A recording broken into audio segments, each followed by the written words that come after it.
Hey y'all, welcome back to my channel. It is officially May and May is Sun Cancer Awareness Month. Every Wednesday in May, I'm going to be sharing with you a different sunscreen related video so that way all different types of sunscreen concerns can be covered. This first video, we are going to be talking about my personal favorite, which is mineral, physical, or inorganic sunscreen filters. If you're not sure what is a mineral, physical, or inorganic filter, they are either zinc oxide or titanium dioxide. These are called mineral or physical because they primarily sit on the surface of the skin and they reflect or bounce back UV rays. We call them inorganic, and that's because these are mineral based, so they are zinc oxide or titanium dioxide, whereas our chemical sunscreens or organic filters, those are all carbon based. So in today's video, I am not going to go in any particular order, which I like them or not. I've got them right here next to me, so I'm going to grab and go. The first one I'm going to get out of the way just because it's no surprise. Olay Regenerist Mineral SPF 30. This is a zinc oxide only sunscreen. This is more of a pricey one. So here in Canada, this retails for $44.99. You get 50 ml of product, which breaks down to about 90 cents per ml. If this is your only sunscreen and you are using this every single day, you are going to go through this quite quickly. So this makes this one of the more expensive sunscreens that we're going to talk about today. What I love about this is it doesn't matter if I'm using liquid, cream, or powder foundation. This does really well as a base makeup. And I find if I want to use a primer with it, I can. If I don't want to, I don't have to. So this is one, it's not going to enhance the wear of your makeup. It's not going to compromise the daily wear just in order to protect your skin. This is one of my favorites. I've noticed within some of my affiliate links, a few of you all have purchased the sunscreen, and thank you so much. Those clicks definitely help to support my channel so I can produce more content like this. I hope you love this as much as I do. Just recently repurchased it. I love it. And this is the runner-up from last year's video. Curel UV Protection Milk. This is an SPF 50 plus with a PA rating of 3+. This is a zinc and titanium dioxide blend SPF. Curel is a brand that we have here in North America. However, this sunscreen is from the Japanese assortment of Curel products. This sunscreen retails for $24.99 and you get 60 ml of products, which breaks down to about 42 cents per ml. This was my winner last year. So last May, it was a lot more warm and humid than it is here now in Toronto. And I've had the ability to test this out over the winter. I still really enjoy this. However, in the hierarchy of best of sunscreens, I found in winter, this one does make my skin feel a little dry. And if I pair it with a mattifying sunscreen in the winter, which I normally wouldn't do since I know this can be prone to making my skin feel a little dry, look a little dehydrated, which can happen with mineral filters. But, you know, I like to do things for the sake of science and test them out. This can not look the best with more matte foundations if your skin's feeling a little dehydrated. So for me, this is a really nice one, but it's not my holy grail. Still a great one if you are more on the very oily side and you like more kind of luminous foundations, or if you're someone who wears a matte foundation and you feel like your natural oils make it look really luminous throughout the day, you might like this as well. But for me, I have normal to combination skin. I like my foundations to have more of a natural matte finish or a satin finish versus a true matte. This one has its place in my routine, but I don't feel like I'll be repurchasing it going forward because there are things I like better. The next one is very similar to the one by Curel, and this is from the brand Etude house. This is the Sunprise Mild Airy Finish, SPF 50 plus with a P rating of 3+. This is a zinc oxide and titanium dioxide blend. You can find it for a range of prices. When I ordered this from Stylevana, I paid $13.89. You get 55 ml of product, and that breaks down to about 25 cents per ml. I find these two wear pretty similarly. The biggest difference I noticed is this has slightly more of a mattifying finish compared to the one by Curel. This does have a little bit of a scent. It's a very fresh scent, almost like a eucalyptus scent. I personally don't love having fragrance in my skincare products because my skin is on the sensitive side. I do have rosacea stage 1 or type 1, which is primarily an ongoing rosy flush. That's why I like to use things like foundation or a tinted sunscreen to neutralize that flush to my skin, to bring more color harmony to the rest of my body. For me though, I have not experienced irritation, but sometimes irritation from fragrance can be an accumulative effect. Will everyone experience that? No. Do I say avoid products with fragrance? Absolutely not. If you like them,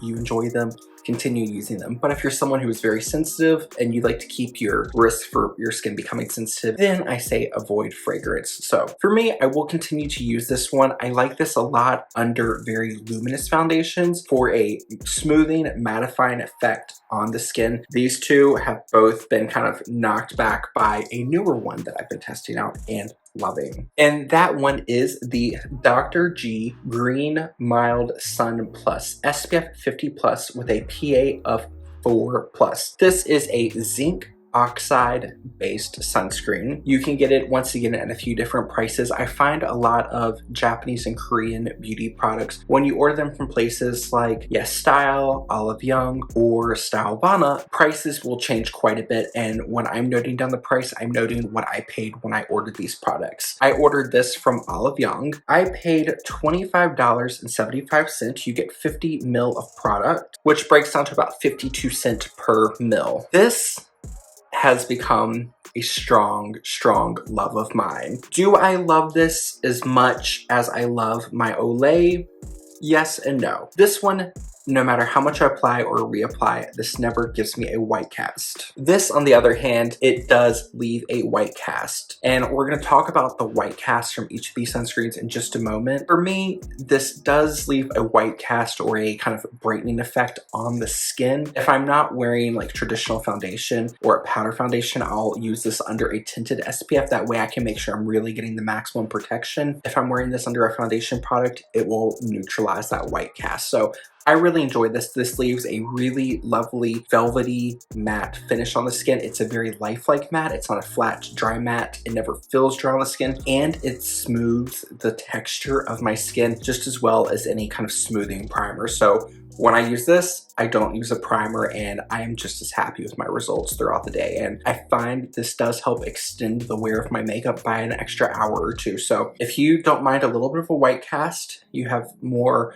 normal to oily skin, and you like a little bit more of a velvety finish, I think you'll really enjoy this. One that was kindly gifted to me for Christmas by my sister-in-law, and I know she loves this sunscreen, but I've had some issues with it. This is the Monat Sunveil Sunscreen, a daily mineral high protection broad spectrum SPF 30. This uses zinc oxide as its active filter. Now, Monat pricing is different, is a little tricky to find, as Monat is kind of like one of those like MLM brands, for lack of better words. You purchase it through a salesperson. There is an online price and there's a member's price. I don't know if I'm a member. I might be a member. I don't know. I've bought shampoo from her in the past, but the price I found online for this is $52. You get 50 ml of product, and this breaks down to $1.04 per ml. This is a fascinating sunscreen, and I felt like it was very promising. And when you dispense it, it is a very thin, velvety consistency. It was such a minuscule amount of cast that by the time I was ready to move on to apply my second layer, which we will talk about my layering method in just a moment, this looked like it was going to be my next holy grail. It just left a very smooth texture on the skin. When I went to go apply my second layer of sunscreen and I was blending, it started to pull and it started to pill and roll up. That's an issue, because if a product isn't going to layer on itself well, what is it going to do when I try to put a foundation or a tinted sunscreen on top of it? Yikes. Then, once I finally carefully got my second layer of sunscreen on, throughout my hairline, crevice of the nose, and smile line area, product was starting to gather and it was looking like white, fine lines on the face. After about 45 minutes, the cast did dry down. However, it still felt tacky, and if it was over manipulated by trying to apply like a liquid foundation or sunscreen on top of it, it would start wanting to pill. And this does have a pretty strong fragrance in it. It's almost like a citrusy tropical fragrance, and I don't mind fragrance. However, if I wore this more than 2 days in a row, I would start getting pretty sensitive around the corners of my eyes and the corner of my nose. With this causing my face to be sensitive with ongoing use, the strong fragrance, and not layering well, I've been keeping this at my computer desk. So I take about 3 pumps and I apply it to the back of my hands. So you can see as I blend it out, there is a little bit of a pinky white cast, nothing crazy, but it dries down pretty well. And with me applying it like this, I reapply sunscreen on the back of my hands throughout the day. So that way, my hands are staying protected. Yeah, smelling it again. If you're familiar with the scent of Tom Ford's Neroli Portofino, it smells like that, cut with a little bit of a vanilla. I like it on the back of my hands. I'm reapplying this 6-7 times a day, and it does fine for that. So would I repurchase this again for a facial sunscreen? No. Would I buy it again in general? Probably not. I'm gonna finish it up as a really lovely hand sunscreen because we can't neglect our hands and our neck. This is from the brand Alumier MD. This is called the Clear Shield Broad Spectrum SPF 42. This uses zinc oxide and titanium dioxide. It retails for $52 for 60 ml of product, which is about 87 cents per mil. Per mil, it is lower price than this one, but the upfront cost is more. Alumier MD is what some people refer to as a medical grade skincare line. If you know me, if you've watched my channel, I don't subscribe to the medical grade skincare marketing because that's what it is. It is marketing. It is a term used to sell products like luxury beauty, clean beauty, green beauty, whatever. A lot of these are marketing terms that are not regulated by Health Canada or the FDA. So until they are registered terms with valid backing, for me, they are just marketing terms. When dispensing the sunscreen, it looks like it has a little bit of kind of like this peachy beige dry down. It looks white, so this made me think at first it was gonna be something like my Color Science Flex sunscreen, which is one that is almost tone adjusting. However, we start blending it out. This is quite white. With your sunscreen application, sunscreen is dose dependent. Normally when sunscreens are tested, they are tested at a volume of 2 milligrams per square centimeter, which for most people is roughly 1/4 of a teaspoon for the face and another 1/4 of a teaspoon for the neck. This is pretty generous, and you're not going to see the full extent of the white cast because my body skin is quite fair. Overall, my skin tone is what you would call a Fitzpatrick type 1, which means I'm pretty fair. I'm more prone to burning and freckling than I am tanning. Check out the intro of my review for the IT Cosmetics Your Skin But Better CC Plus Cream Nude Glow. I am wearing this sunscreen in the intro and my face is quite white. So once this first layer is kind of touch dry, I like to take more. And you'll see some people do this 2-finger method length. If you're gonna do the 2-finger method length, it needs to go from tip, the first knuckle, and it needs to be quite a thick line. You can't do these thin, watery lines. You need the full amount. Since I'm only covering the back of my hand, that's how much. So you can see quite white, which that is something that happens with mineral filters. They can look quite white. That's why a lot of times if you're looking for someone with a deeper skin tone, like it's advised to look for something with a tint to it. That way it's not going to look quite as white. But you're blending. Sunscreens, once they are applied to the skin, they will dry down, but you can see here a little bit, maybe from the tips of my fingers, they're quite white in comparison. And more so, the palm of my hand has more redness like my face does, and you can see this is looking almost blue-purple compared to the hand without. Before I tell you what my final favorite sunscreen is, I'm gonna give you a quick run through about white cast. Now, white cast is very subjective. Within aesthetics, we normally relate to white cast and what skin tone different sunscreens will work best for using the Fitzpatrick scale. The Fitzpatrick skin types are pretty much the only skin type that we use within medical aesthetics. As your normal oily dry, those are more so kind of marketing skin types, and within medical aesthetics, dermatology, skin is skin. Some people produce more oil, some people produce less oil. So when we talk about skin types, we normally are referring to Fitzpatrick skin types. So you have Fitzpatrick 1, which is the fairest of fair, burns, very seldomly tans, which goes up to a Fitzpatrick type 6, which is very dark, deep, richly melanated skin. And your Fitzpatrick skin type can change throughout different points of the year, as there is your genetic add up, and then there is your kind of environmental numbers, which are later added on, which is how much sun exposure are you getting, how often were you exposed. So for me, depending on the time of the year, I can either be on the very high side of a Fitzpatrick 1, and in the very, very middle of summer when I'm spending the most time outside, maybe on a beach vacation, that's when I might teeter into the very low end of a Fitzpatrick type 2. So regardless, my skin is pretty pale.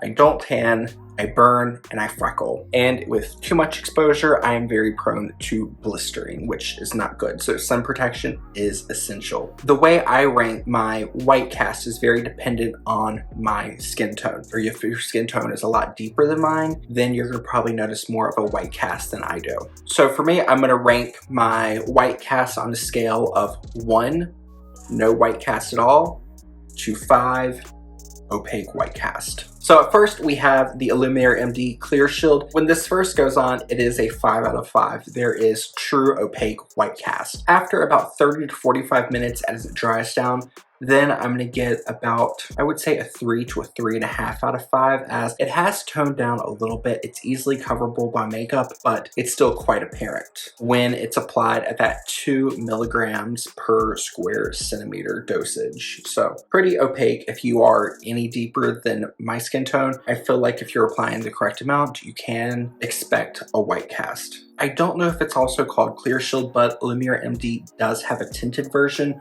I did swatch that when I was at my clinic where I get my treatments done at. For me, it's too dark and a little too warm. It's got quite a warm peachiness to the tint, but if you were darker than me, then you might enjoy that. Up next, we're gonna talk about these two together. I do like both of these, but they do leave a white cast. So we have the Curel UV Protection Milk and the Etude House Sunprise Mild Airy Sunscreen. These are both about a 3 out of 5 as far as the white cast when they're first applied. This one dries down to have less of a white cast than this one. I would say this is probably a 1 out of 5 when it dries down, and this is about a 1.5 out of 5 when it dries down. So for me, a little bit of a white cast. I can look a little bit of blue purpley once these have kind of fully set down, but it's very easy to cover, and it's not a stark enough white cast that if I don't put something over it, I feel insecure about leaving the house, or like people are gonna be like, why is his face so white? So for me, these are both workable, and the cast is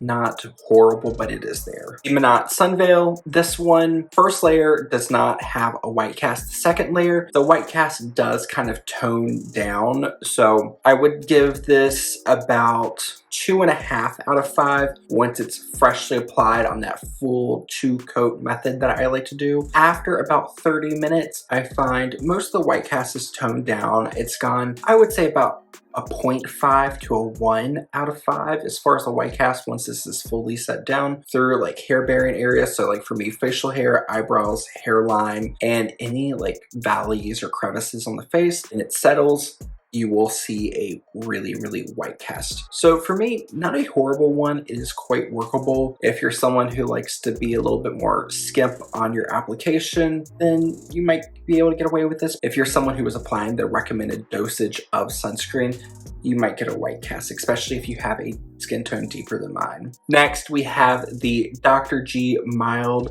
Up Sun Plus SPF 50. This one, once it's freshly applied, I have a solid 2 to a 2.5 out of 5 as far as the white cast. Once it's dried down, then I would say I have a 1 to a 1.5. So the degree in which the white cast dissipates on this sunscreen is not drastic, but there is gonna be a little bit of residual left. I like to cover it up. For me, it's a little too stark without makeup. If I don't have makeup on, okay, if I'm around the house, it doesn't bother me, but this one is more casty than the Monat, especially if you have a deeper skin tone. But for me, the way this smooths the look of my skin and wears under makeup, this is like a home run. And then we have my Olay Regenerist Mineral SPF 30. I don't notice a cast when I first apply this. I don't notice a cast when it dries down.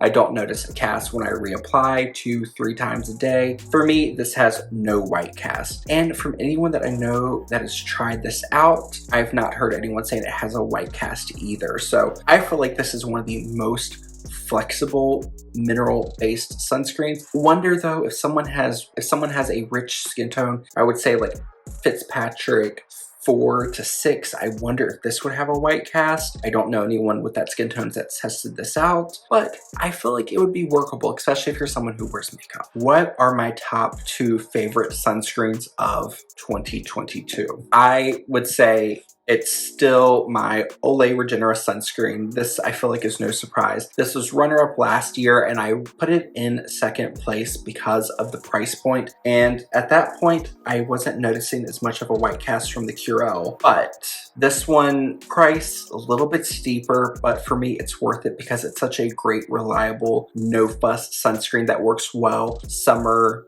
fall, winter, or spring. Really, really love this. And the second one is my Dr. G. I really enjoy this. This is a newer one that I began trying out, but I have really, really fallen in love with this. There's no scent. It does really, really well under makeup. If you're someone with a medium to dark skin type, you will probably notice a cast on this. If you're someone who wears a tinted SPF as a secondary layer, or you wear foundation, I feel like you're gonna really enjoy this. If you're someone with normal to oily skin, I feel like you are going to enjoy this as well because it does so well under makeup. These two are my best all mineral filter sunscreens of 2022. Alrighty, that is going to wrap up today's video. If you have tried any of these sunscreens out and you have thoughts, feelings, opinions, I would love to know them in the comment section down below. If you have tried an all mineral sunscreen that I didn't mention in today's video, then leave it in the comments down below because I'm always looking to test out new sunscreens so I can share the best of the best with all of you at home. Because navigating the market of sunscreens is difficult. Figuring out which one is going to work for you, which one will leave a cast, which one won't leave a cast, what stings the eyes, what doesn't sting the eyes. It can be tricky. Thank you all so much for spending your time with me today. If you found this video enjoyable, make sure you give it a thumbs up, subscribe to my channel if you haven't already, and share it with a friend that you think might enjoy it. I will see you all in the next video. Bye, y'all.